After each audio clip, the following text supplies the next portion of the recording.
Bonjour à tous et à toutes.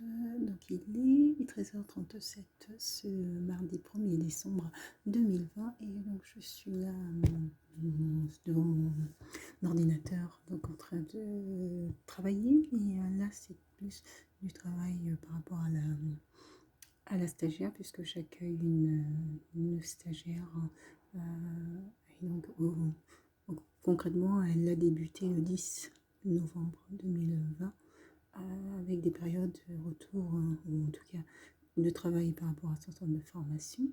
Donc voilà. Bon. Et sur la convention de stage, c'est marqué le 9, mais c'est le 9 que j'ai eu l'information. Donc elle a commencé que le 10 novembre.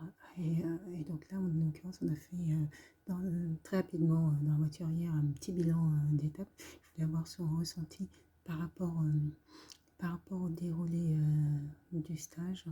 Et donc voilà. Et donc je termine simplement de rédiger le bilan d'étape. Et puis après, j'ai moi-même du travail à réaliser. Aujourd'hui, il y avait autre point, puisque mon médecin traitant, il semble que son cabinet soit fermé depuis plusieurs jours. Et il semble qu'il y avait une audience et donc il a sollicité les patients et patientes pour venir le soutenir aujourd'hui. Bon, je pense qu'il y aura du monde vu la file active impressionnante de personnes qu'il suit. Que juste par observation en fait lorsque je m'y rends. Donc voilà, je ne suis pas y aller, mais j'espère que ça se passera bien. Il n'y a aucune raison de lui retirer son droit d'exercer son activité de médecin pour motif qu'il reçoit trop de patients, patientes.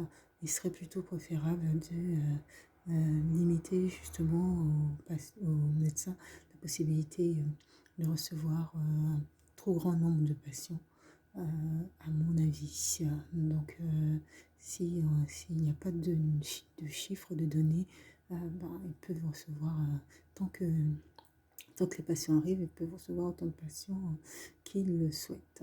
Donc, il faut absolument plutôt donner des indicateurs chiffrés sur le nombre de patients qu'un médecin peut recevoir et voir surtout parce qu'il y a aussi les visites à domicile, voir dans une journée, je pense que 100 patients, ça devrait être le maximum. Et vraiment le maximum parce que il faut quand même prendre le temps avec le patient et puis aussi l'état de santé même du médecin. Donc bon, il faut être vigilante également. Donc bon, c'est mais pas jusqu'au point de retirer le droit d'exercer, hormis que toutes les informations n'aient pas été portées à notre connaissance en tant que moi, en tant que patiente suivie, en tout cas de temps en temps par consultation, donc par mon médecin traitant. Donc voilà. Donc là, je finis ce bilan d'étape pour pouvoir l'enregistrer. Et après, j'ai moi-même du travail à faire. Donc, je vous dis à tout de suite.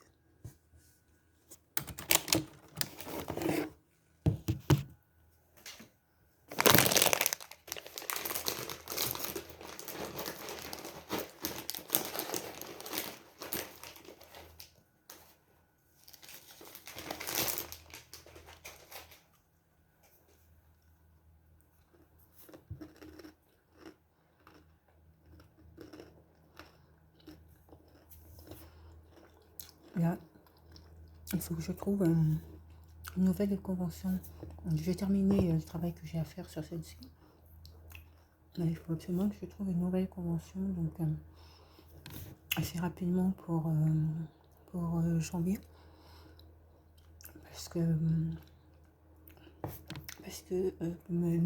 notamment par rapport à la stagiaire, mais c'est pas pas le motif principal. Je cherche depuis déjà un moment d'autres conventions.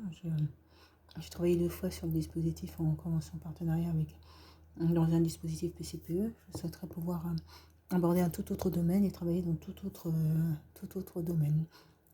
Donc, dans tout autre domaine, je serai le domaine du handicap et au cœur de peu importe les services, que ce soit en entreprise, que ce soit en milieu hospitalier, dans les organismes. Souvent le handicap est au cœur, donc c'est pas un domaine de handicap, mais c'est plutôt diversifier mes interventions dans les institutions.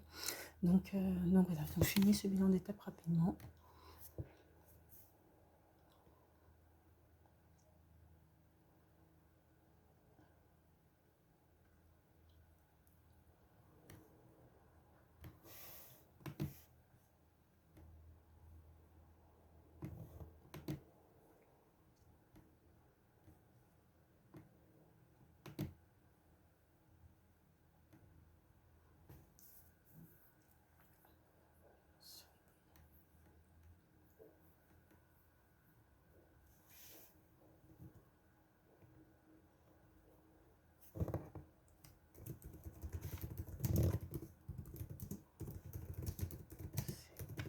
Sous ces réserves. Les aides semblent être sous ces réserves. Sous ces réserves.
Situation.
J'ai demandé un reçu de paiement au cabinet d'avocats qui suit, je vais voir au niveau de l'ordre des avocats, parce que j'ai demandé un reçu de paiement facture que je n'ai toujours pas reçu et que j'ai déjà demandé à plusieurs reprises. Donc bon, je dois reconnaître que au niveau du travail qui est fait déjà, c'est pour ça que je l'ai déchargé avant l'audience de première instance de ma représentation, parce que je n'étais pas satisfaite du travail qui a été réalisé dans le suivi de mon dossier. Et donc là, je réclame, je vais les téléphoner, je vais les appeler. Je réclame ce reçu de facture que je n'ai toujours pas reçu, qui me permettrait de faire le point sur ce qui a été déjà réglé, ce que j'ai dit, je l'aurais déjà réglé, hein. Et puis ce qui est à régler pour en seconde instance. Bon, s'il faut que je trouve un ou une avocate pour l'appel, bah, c'est une éventualité que pour poursuivre le dossier en appel, c'est une éventualité que je n'écarte pas tout en voilà, euh, tout en menant les actions aussi au niveau de l'ordre des avocats, puisque l'objectif d'une représentation n'est pas de pénaliser sa cliente, mais véritablement de faire véritablement son travail. Et donc souvent mon avocate trouve le bon moment pour m'appeler et en tout cas donner l'impression qu'elle a essayé de m'appeler. Et sur la première instance, ce qui m'a particulièrement déplu, c'est lorsqu'elle m'a indiqué avoir réclamé un certain nombre de documents et totalement faux. Totalement faux. C'est pour ça que j'ai même pas répliqué parce qu'il n'y avait même pas lieu à répliquer, que je suis la cliente. Donc je lui ai simplement indiqué que sa présence n'était pas nécessaire. Donc là, j'attends aussi sur l'appel et possibilité aussi que sa présence ne soit pas, que j'essaye de l'appel et la représentation est obligatoire.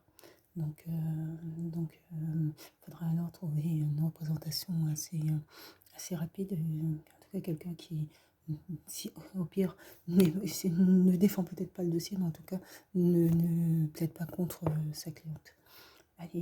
Et transmet les informations pour que je puisse avoir toutes les informations assez rapidement portées à ma connaissance. Donc voilà.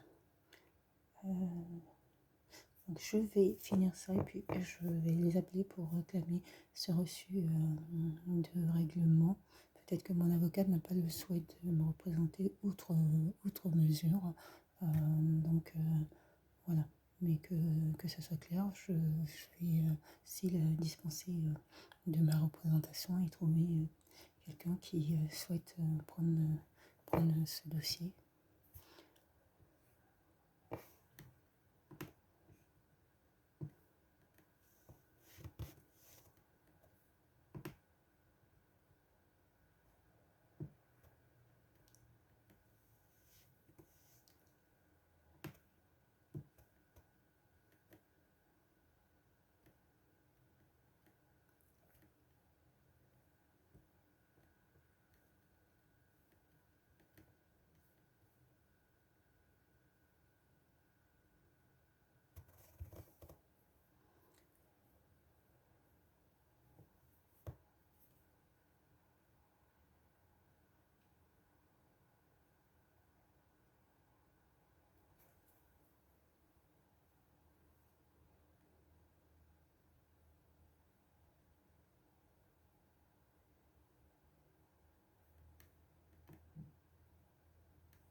Hier, j'ai fait un petit bilan avec un stagiaire et qui me disait que, parce que lors d'une précédente journée, le jeudi dernier, j'avais 3 visites à domicile et elle n'a pas pu assister à la dernière visite. Elle aurait été hors de son temps horaire de présence.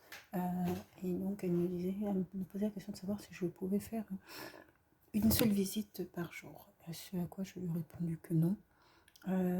Parce que je l'ai déjà fait précédemment, puisqu'on a déjà eu un déplacement seulement pour un rendez-vous, parce que je souhaitais qu'elle puisse vraiment voir de détails et prendre son temps pour pouvoir analyser comment ça se déroulait. Euh, mais, mais comme je lui mais comme je le disais, il faut compter à peu près 1h30, 2 heures pour une visite à domicile. Donc 2 heures de trajet pour arriver sur le Val-d'Oise, 2 heures pour repartir. Une seule visite, ça ne serait pas efficace et rentable. Et je n'ai... voilà. Non, non, non, non. Je le fais de temps en temps, hein, ça dépend des situations. Des fois, j'ai aussi des démarches à faire auprès des organismes et des partenaires. Donc, je fais la visite, je vais faire les démarches que j'ai à réaliser. Voilà, donc, je veux pas qu'elle pense que ça sera systématiquement que nous allons fonctionner sur ce schéma-là. Non, ça reste exceptionnel. Ça reste exceptionnel.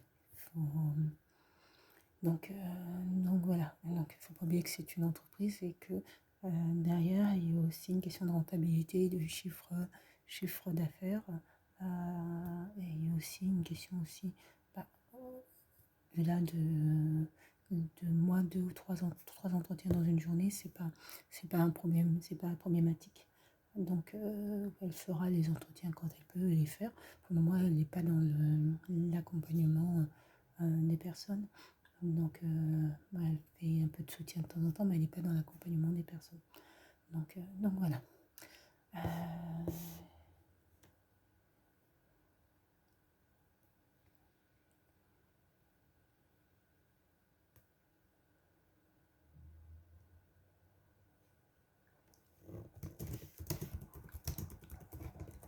Sur un tout autre.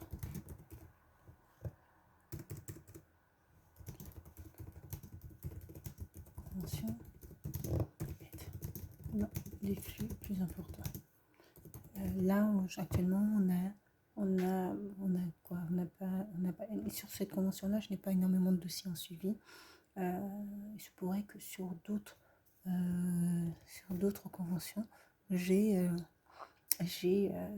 plus de flux. J'espère avoir plus de flux, plus de dossiers en suivi. Donc voilà. sur... je, je ne vais pas... je ne vais pas faire un entretien. Vraiment, c'est plutôt 4 ou 5. 3 entretiens, je trouve que c'est correct. 2 ou 3 entretiens, c'est correct. Mais un, ça doit rester vraiment exceptionnel. Parce que j'ai peut-être une organisation personnelle ou d'autres démarches à réaliser, quoi. Donc, voilà. Un défi plus important. Ce que j'espère. Parce que j'espère avoir une toute autre file active de personnes à suivre. De toute façon, je veillerai dans la convention qui sera signée à ce que, ce soit clairement indiqué que le flux, la file d'activité promise ont suivi dès le départ. Parce que moi, sur cette convention, ça a été dit officiellement, simplement verbalement, mais ça n'a pas été formalisé par un écrit. Donc voilà. Ce qui fait que lorsque après on me transmet une file active qui est moins importante que celle préalablement prévue, comme il n'y avait pas d'écrit formel, le fait de revendiquer est beaucoup plus compliqué.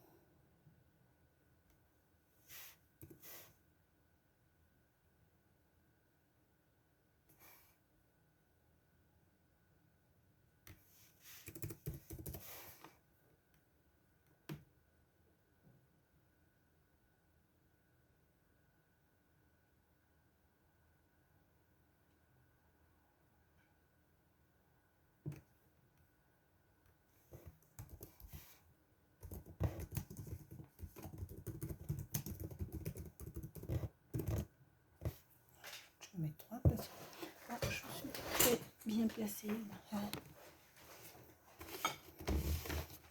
Donc je vais mettre une note de pas de page. Donc,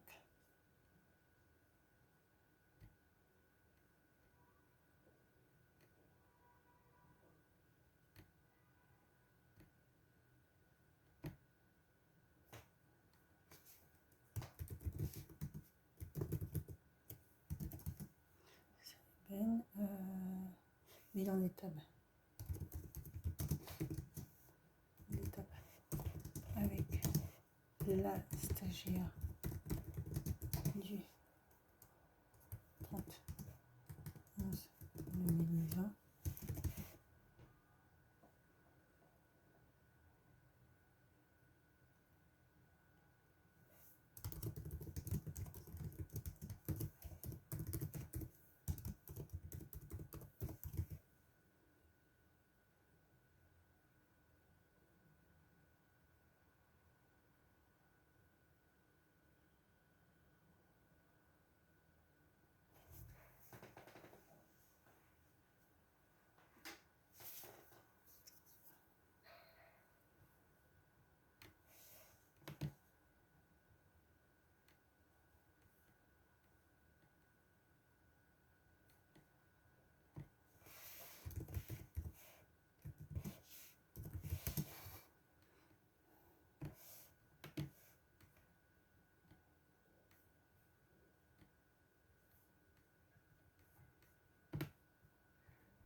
je vais enregistrer ça dans...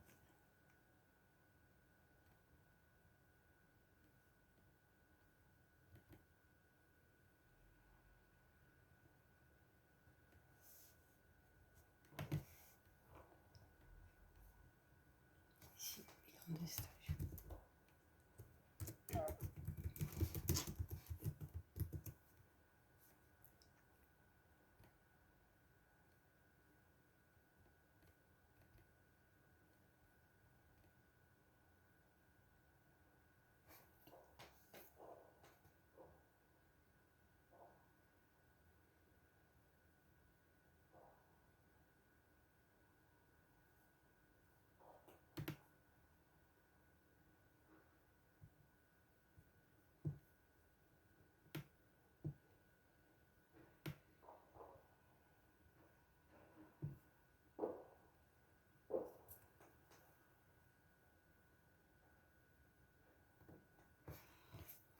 Je me lance pour le...